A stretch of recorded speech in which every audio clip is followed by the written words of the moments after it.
Yo guys, what's going on? Vimix here, and today I want to help those of you who are struggling in Valorant improve by teaching the importance of map control. So if you think you already have an idea of how map control works, I hope you guys stick around, as I hope I can provide some value and help you guys win more in Valorant. I just want to preface this video by saying this is geared towards those who understand the basic mechanics of the game, you know, aiming at head level, recoil control, and things like that. However, this could benefit anyone who's just picked up the game.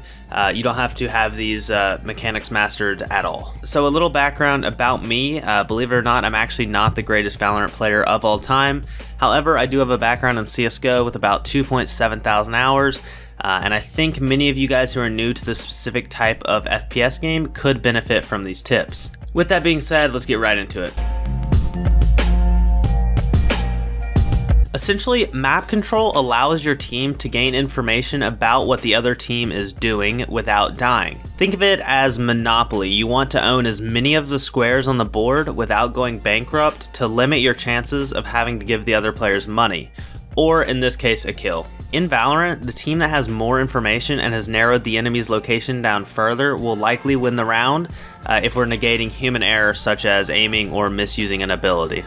This is extremely crucial in this game because if you allow the enemy team to gain map control and put the pressure on you, you'll feel pinned and feel as if you're getting killed from every angle round after round. Let me show you a basic example of pushing for information, but doing it in a controlled manner.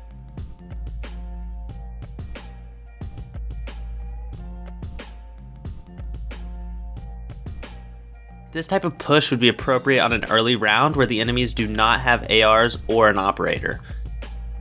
You don't want to push out too far for information unless you have used some form of utility or an ability. In this case, I've used my flashes, and had I seen an enemy, I would have unpeeked, thrown my Molotov down if I had one, and retreated to site. Now, just because I've seen enemies, my teammates should not rotate through our spawn over to site. Once this information has been communicated, the B-site players should push long and B short to ensure that all enemies are between them and you, so mid and bathrooms.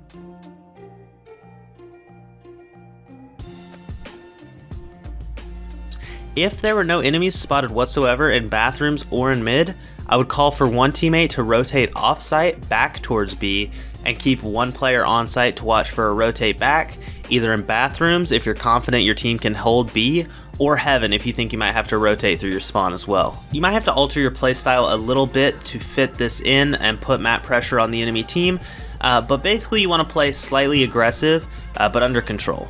Oftentimes, you can just use a camera to gain information on players without putting yourself at risk. And if you play too passive, you'll find yourself in retake situations very often on the defending side. For example, let's say there's 2 people left on your team and an enemy spots you, or you hear heroes using their abilities near your site. You decide to fall further back onto site and hide with your teammate. This gives the attackers the entire map, and they will likely rotate to the other site or surround you, and you'll find yourself having to struggle for a retake. The enemies could be anywhere on the map at this point because you have no map control. Now let's say you see an enemy, or the enemy Brimstone throws his smokes and rotates off.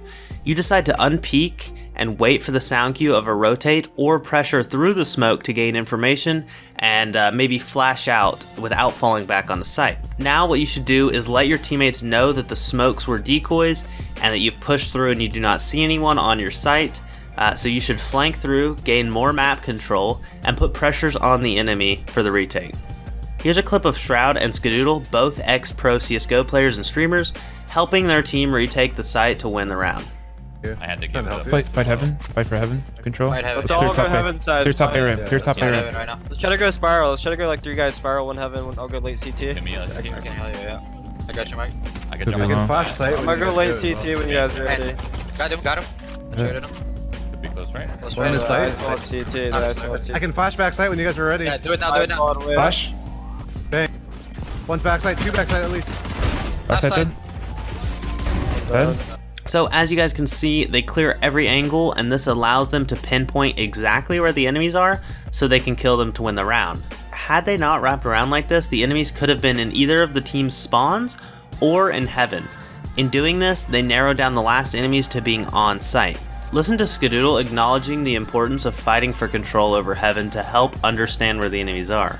I had to give it up. Fight heaven. Fight for heaven. Control. Fight heaven. Let's Let's all clear go top heaven right. side. Clear top. In the very next clip of the stream, Skadoodle pushes for information, gets a pick, and falls back.